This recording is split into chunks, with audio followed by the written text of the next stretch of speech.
O esporte sempre teve bem presente assim na minha vida, mesmo antes de eu sofrer o acidente. Eu sempre fui bem ligado ao esporte, sempre pratiquei esporte diariamente e tive essa compreensão de que o esporte era uma coisa importante, né? Mesmo antes do acidente, de eu ficar paraplégico e tudo.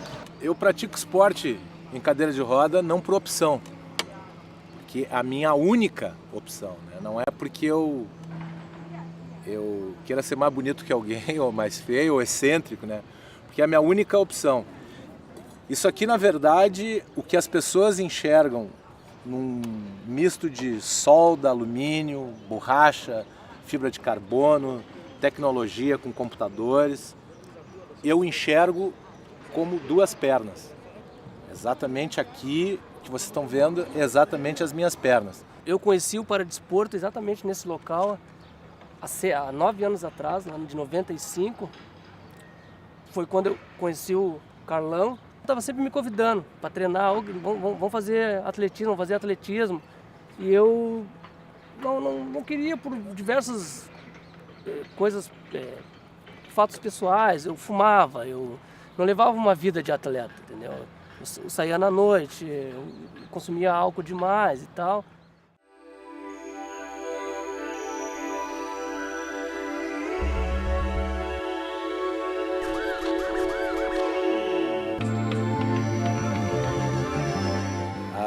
Eu tive poliomielite quando pequeno, quando garoto, com 1 ano e meio, fiquei com sequela em 100% de comprometimento na perna direita e 35% na perna esquerda. Fiquei portador de deficiência, eu tinha 17 anos. Recebi um tiro de um vizinho meu, entendeu?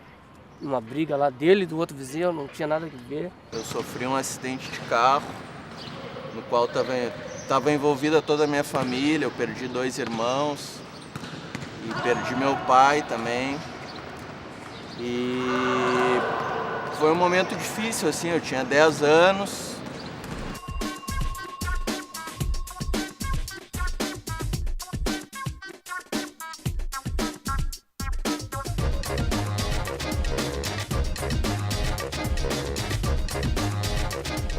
O primeiro ano foi difícil, entendeu? Porque veio problemas de infecções, entendeu? Um monte de sequelas que eu fiquei do clínico, entendeu? Essa foi a parte mais difícil. Depois teve mais um ano de adaptação. Foi uma reabilitação muito demorada, muito complicada. Foi uma coisa que veio meio ao natural na minha vida, assim.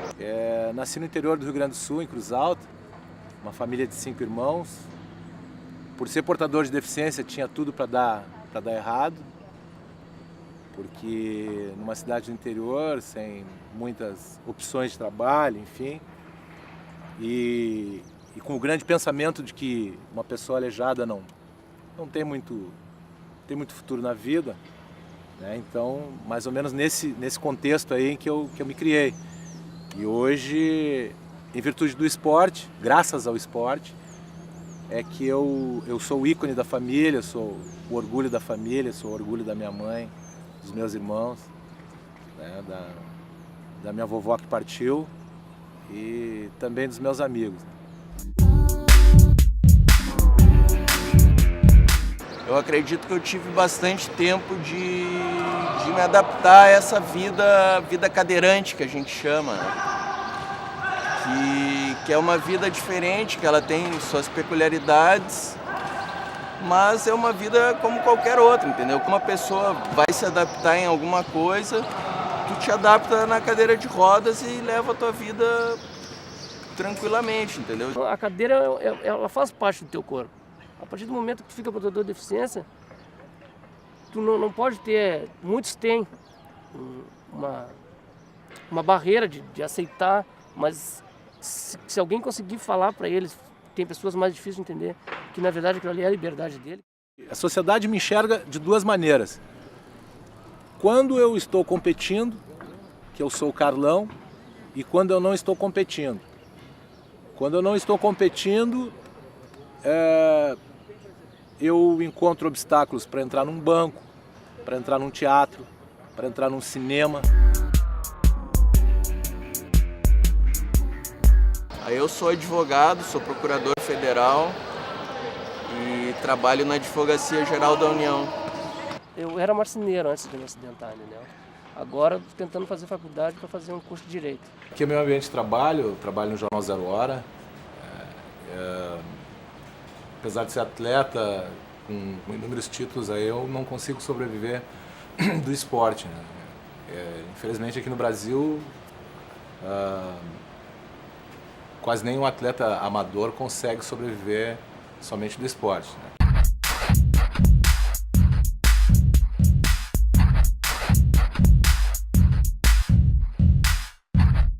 No momento que tu aceita a cadeira, tu começa a ver ela como um instrumento para te ajudar a fazer várias coisas que tu acha que tu no momento tu achou que não poderia fazer, mas depois quando tu começa a aceitar, quando tu começa a ver o que tu pode fazer com a cadeira de rodas, tu vê que tu consegue fazer tudo que tu faria com as pernas, entendeu? A cadeira de rodas passa a ser as tuas pernas num determinado momento.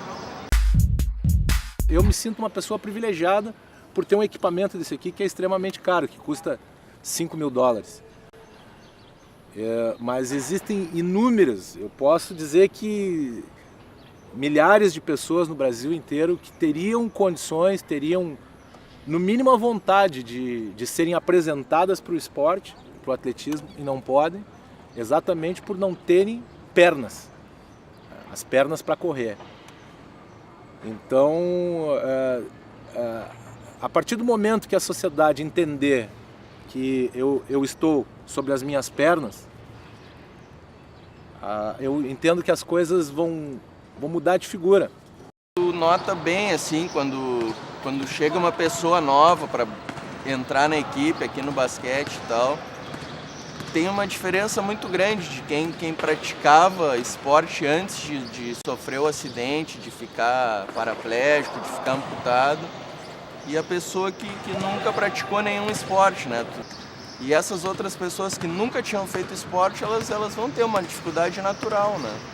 Como elas teriam em qualquer outro tipo de desporto, né? Não é porque a dificuldade dessas pessoas não é porque elas estão indo fazer um esporte em cadeira de rodas ou um esporte adaptado. A dificuldade delas é exatamente delas nunca terem praticado nenhum esporte.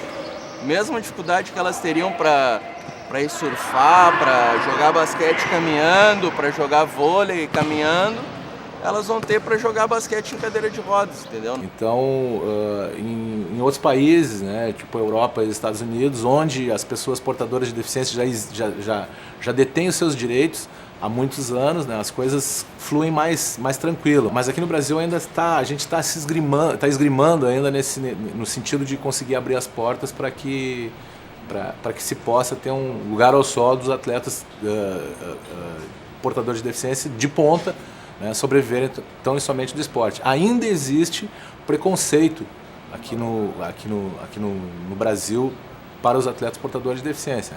Eu já, na busca de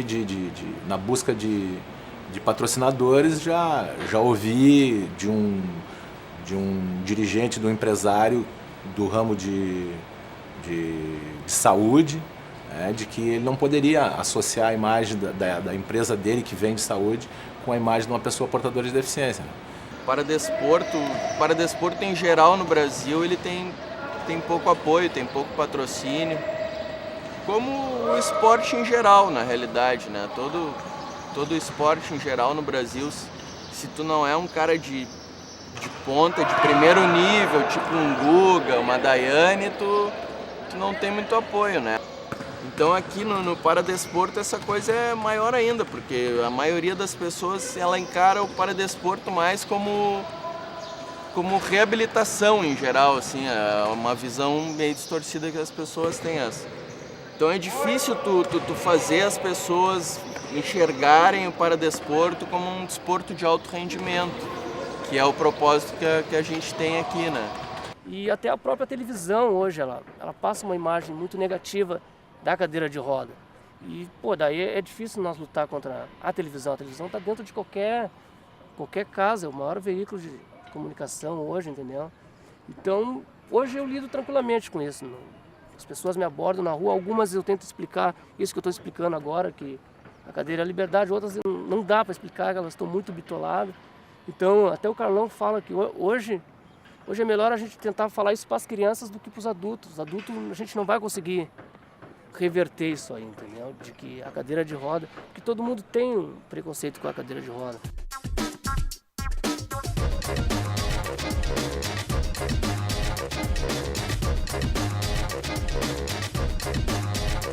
O basquete em si é um desporto caro, ele requer assim cadeira de rodas especial, cada atleta tem a sua cadeira de rodas específica, então é um custo bem alto, né? E aqui na equipe a gente bota muito dinheiro do bolso, né?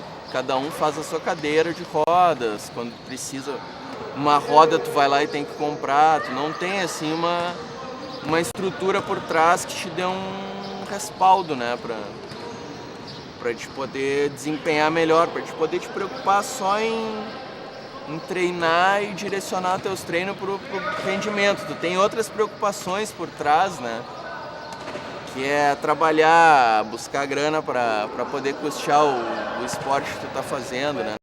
Correr uma maratona, 42 km, não é o bicho de 7 cabeças, como se diz. A grande dificuldade é exatamente o treinamento, né? O treinamento exige uma dedicação aí de 3 a 4 horas por dia, num período de, no mínimo, de 3 meses. De 3 a 4 meses é o tempo ideal para se preparar bem para uma maratona. Para você chegar de tanque cheio, como se diz. E tem um acompanhamento que é mais importante de nutrição, de alimentação, tudo balanceado. E claro que nós, atletas no Brasil, às vezes não conseguimos fazer tudo isso por causa, né, a alimentação é muito cara, tu acaba às vezes joqueando só com o tradicional feijão e arroz. Mas eu fui contemplado agora com a Bolsa Atleta, essa do governo Lula, e estou conseguindo fazer todos esses estágios, né? Alimentação certinha, comprar alguns suplementos alimentares que são caros, carboidratos, essas coisas. Assim, estou tendo um acompanhamento mais frequente com a nutricionista, entendeu? E eu durmo cedo e tal, eu tenho uma vida de atleta, entendeu?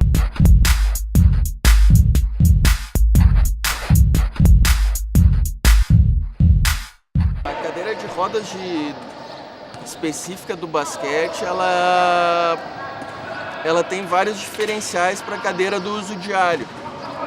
Ela, em primeiro lugar, ela é uma cadeira totalmente sob medida para o atleta, com o objetivo dele ficar totalmente integrado na cadeira, dele ficar justinho na cadeira para, na hora do jogo, ela ser como as pernas, a cadeira de rodas é como as pernas do atleta, né? Então ela tem que ser bem ajustadinha. E algumas diferenças básicas que ela tem, assim, as rodas são cambadas, né, para dar uma certa estabilidade, para ganhar velocidade, né, para te poder entrar melhor num lance de dividida, por exemplo. Então a cadeira ela tem as rodas cambadas, que a gente chama, elas são meio abertas assim, né. Essa cadeira aqui é uma cadeira top-end, fabricada nos Estados Unidos. A roda é o que existe de mais avançado. Essas rodas são de fibra de carbono, né? Material extremamente forte, duro, que é usado nos carros de Fórmula 1, os aerofólios de Fórmula 1. Os raios têm uma formação, eles são cortados exatamente para dar vazão para o vento. As rodas também são de fibra de carbono, extremamente caras. As rodas têm o custo de $2.000 o par, não é vendido separado. São rodas especiais fabricadas na França. Essa aqui especialmente é fabricada nos Estados Unidos. Mas é um equipamento bastante sofisticado, né? Ela tem essa angulação exatamente para no momento da prova, depois de uma certa velocidade, o vento entra por aqui, bate aqui e responde aqui na parte de cima. Então ele faz a curva junto, já aproveita esse que está batendo aqui e volta. Então ele ele faz como se fosse um 8. Isso aí foi testado em túnel de vento. Minha primeira melhor conquista foi uma medalha de bronze que eu ganhei nos 800 metros no Parapan-Americano em 2003, que foi o meu primeiro ano que eu fui convocado para a seleção para representar o país. E agora também em janeiro, no Rio de Janeiro, no Mundial, eu também ganhei uma medalha de prata nos 800 metros. Então estou tentando conseguir uma medalha de ouro agora no próximo Parapan-Americano em 2007.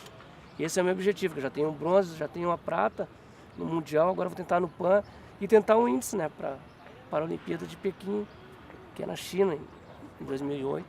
Tem vários momentos assim que eu poderia mencionar que foram marcantes assim. Por exemplo, tem momento pessoal meu que me marcou muito foi ver assim como o basquete fez bem para mim pessoalmente, entendeu? Como ele influenciou bem na minha vida, de eu conseguir me virar melhor sozinho, conseguir me tornar mais independente, entendeu? Esse troféu foi sem dúvida o mais importante que eu tenho na minha galeria, porque foi uma prova que eu venci em Nova York, uma competição só para corredores em cadeira de roda, e da Achilles Marathon me deu, além do troféu, me deu um prêmio bom e as páginas do New York Times. Então, sem dúvida alguma, é a conquista mais importante que eu já tive até hoje, né? Hoje a mensagem que eu deixo, todos os portadores de deficiência, ou alguém conhece o portador de deficiência que esteja assistindo esse vídeo, que peça para as pessoas nos procurar, indique, que tem algum tipo de esporte que ela pode praticar. Ou ela não praticar algum esporte, mas conviver na associação, pegar informação, entendeu? Fazer algum trabalho voluntário, de repente, que ela possa fazer para ajudar outras pessoas portadoras de deficiência.